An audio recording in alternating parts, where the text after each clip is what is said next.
आप देख रहे हैं सत्यहिंदी.com। एक नजर अब तक की सुर्खियों पर। संयुक्त राष्ट्र महासभा के 79वें सत्र में भारत की ओर से विदेश मंत्री एस जयशंकर ने भाषण दिया और इस दौरान उन्होंने पाकिस्तान के आतंकवाद से लेकर गजा और यूक्रेन में जारी हिंसा और संयुक्त राष्ट्र सुरक्षा परिषद के विस्तार पर बात की। एस जयशंकर ने पाकिस्तान पर अपनी बात शुरू करते हुए कहा कि कई देश अपने नियंत्रण से बाहर परिस्थितियों की वजह से पीछे छूट जाते हैं, लेकिन कुछ देश जानबूझकर ऐसे फैसले लेते हैं जिनके परिणाम विनाशकारी होते हैं। इसका एक बेहतरीन उदाहरण हमारा पड़ोसी देश पाकिस्तान है। दुर्भाग्य से उनके पापों का असर दूसरों पर भी पड़ता है, खास तौर पर पड़ोस पर। आज हम देखते हैं कि दूसरों पर जो बुराइयां लादने की कोशिश की गई वे उनके अपने समाज को निकल रही हैं। इसके लिए दुनिया को दोष नहीं दिया जा सकता, यह केवल कर्म है। दूसरों की ज़मीनों पर नज़र रखने वाले एक नकारा देश के बारे में पता चलना चाहिए और उसका मुकाबला किया जाना चाहिए। विदेश मंत्री एस जयशंकर ने आगे शुक्रवार को पाकिस्तान के प्रधानमंत्री शहबाज शरीफ के दिए भाषण पर भी तंज कसा। उन्होंने कहा कि हमने कल इसी मंच से कुछ अजीबोगरीब बातें सुनी, इसलिए मैं भारत की स्थिति को पूरी तरह स्पष्ट कर देता हूं कि पाकिस्तान की सीमा पर आतंकवाद की नीति कभी सफल नहीं होगी और उसके सज़ा से बचने की कोई उम्मीद नहीं है। इसके विपरीत कृत्यों के निश्चित रूप से परिणाम होंगे। जयशंकर ने आगे पीओके पर भी बात की।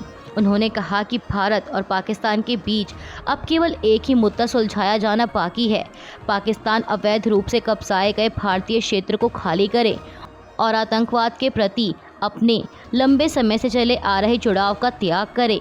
जयशंकर ने यह भी कहा कि आतंकवाद विश्व की सभी मान्यताओं के विपरीत है।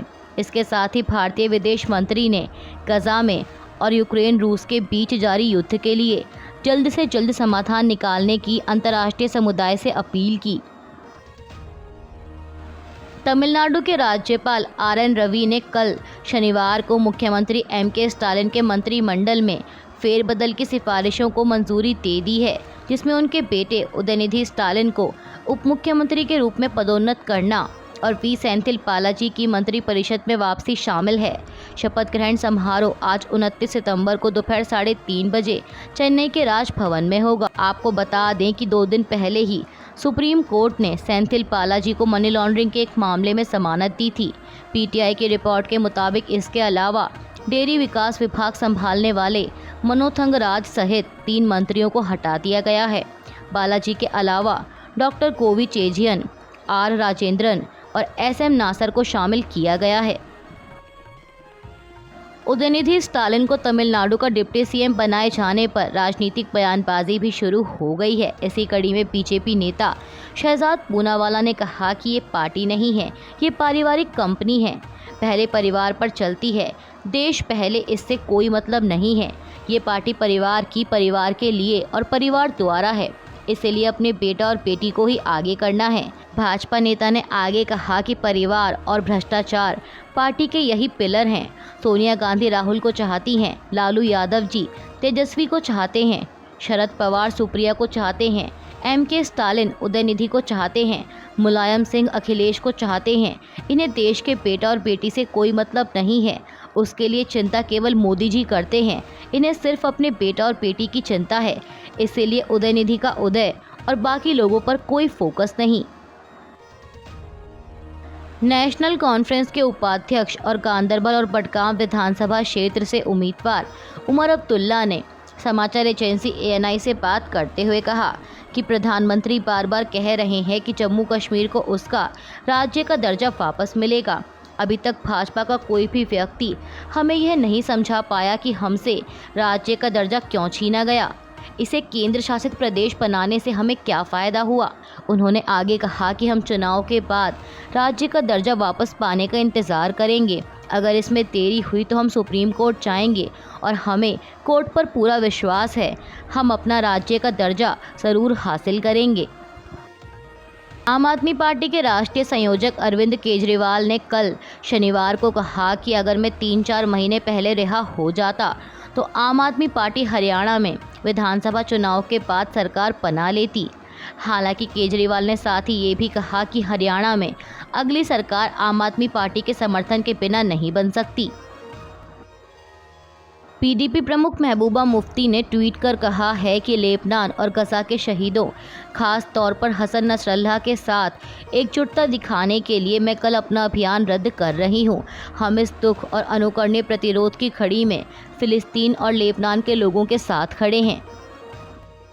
हिजबुल्लाह के नेता हसन नसरल्लाह की मौत के बाद इसराइल के प्रधानमंत्री बेंजामिन नेतन्याहू ने बयान दिया है। उन्होंने हसन नसरल्लाह को मारने को ऐतिहासिक मोड़ बताया। नेतन्याहू ने कहा कि इसराइल ने उनसे हिसाब बराबर कर दिया है जो अनगिनत इसराइलियों और कई विदेशी नागरिकों की मौत के जिम्मेदार हैं।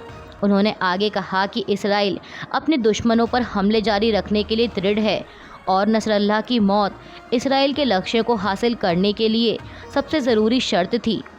नेतन्याहू ने यह भी कहा कि हसन नसरल्लाह को निशाना बनाने के उन्होंने निर्देश दिए थे। आपको बता दें कि इसराइल ने एक हवाई हमले में हिजबुल्लाह चीफ हसन नसरल्लाह को मार गिराया है। इसराइल डिफेंस फोर्सेस ने इसकी पुष्टि करते हुए कहा कि अब दुनिया को नसरल्लाह डरा नहीं पाएगा। साथ ही इसराइली सेना ने दावा किया कि हिजबुल्लाह के कई कमांडरों और ऑपरेटिव्स को भी मार गिराया गया है। हसन नसरल्लाह की मौत पर अमेरिकी राष्ट्रपति जो बाइडेन की भी प्रतिक्रिया आई है और उन्होंने इसे कई पीड़ितों के लिए न्याय बताया है। व्हाइट हाउस द्वारा जारी बयान में बाइडेन ने कहा कि हसन नसरल्लाह और उसके नेतृत्व वाला आतंकवादी समूह हिजबुल्लाह 4 दशक के आतंक के शासनकाल में सैकड़ों अमेरिकियों की हत्या के लिए जिम्मेदार थे। इसराइली हवाई हमले में उनकी मौत कई पीड़ितों के लिए न्याय है, जिसमें हज़ारों अमेरिकी, इसराइली और लेबनानी नागरिक शामिल हैं। बाइडेन ने आगे कहा कि हिजबुल्लाह, हमास, हूती और ईरान समर्थित किसी भी अन्य आतंकवादी समूहों के खिलाफ खुद की रक्षा करने के इसराइल के अधिकार का अमेरिका पूरी तरह से समर्थन करता है। हमारा मकसद राजनयिक तरीकों से गजा और लेबनान में चल रहे संघर्षों को कम करना है। हम लेबनान में एक ऐसे समझौते पर बातचीत कर रहे हैं जो लोगों को इसराइल और दक्षिणी लेबनान में उनके घरों में सुरक्षित वापस लौटाएगा। हरियाणा विधानसभा चुनाव में आज़ाद समाज पार्टी और जेजेपी साथ मिलकर चुनाव लड़ रहे हैं। इस बीच आज़ाद समाज पार्टी के राष्ट्रीय अध्यक्ष चंद्रशेखर आज़ाद ने कहा कि इस गठबंधन ने भाईचारे का अच्छा माहौल बनाया है। जो युवा भाजपा और कांग्रेस से परेशान हैं, उनमें एक नई हिम्मत आई है कि अब युवाओं के मुद्दों पर बात होगी। मुझे पूरा भरोसा है कि हम अपनी सीटें जीतेंगे और हरियाणा में एक नया विकल्प तैयार होगा। हरियाणा में हमें जो प्यार मिल रहा है उसके लिए हम आपका धन्यवाद करते हैं। चंद्रशेखर आज़ाद ने आगे कहा कि हम जातीय जनगणना भी कराएंगे और उसके आंकड़े भी जारी करेंगे। इसके साथ ही बजट में अपना हिस्सा भी अपने लोगों तक पहुंचाने का काम करेंगे, यह गांव में स्पोर्ट्स कॉलेज बनाकर हो या अन्य तरीकों से। पीटीआई की एक रिपोर्ट के मुताबिक पुलिस ने बताया कि सोशल मीडिया पर एक व्यक्ति द्वारा आपत्तिजनक पोस्ट को लेकर ओडिशा के भद्रक जिले में 2 समुदायों के बीच झड़प और पुलिस कर्मियों पर हमले में कथित रूप से शामिल होने के आरोप में कल शनिवार को 9 लोगों को गिरफ्तार किया गया। एक वरिष्ठ अधिकारी ने बताया कि सोशल मीडिया पर आपत्तिजनक टिप्पणी पोस्ट करने के आरोपी व्यक्ति को भी गिरफ्तार कर लिया गया है, जिससे जिले में लोगों के बीच तनाव फैल गया था। वहीं सोशल मीडिया पोस्ट को लेकर शुक्रवार को हुए विरोध प्रदर्शन के दौरान पुलिस कर्मियों पर पथराव किए जाने के बाद सरकार ने भद्रक में 2 दिनों के लिए इंटरनेट सेवाएं निलंबित कर दी हैं। अभी के लिए बस इतना ही। बाकी की खबरों के लिए बने रहिए सबके हिंदी.com के साथ।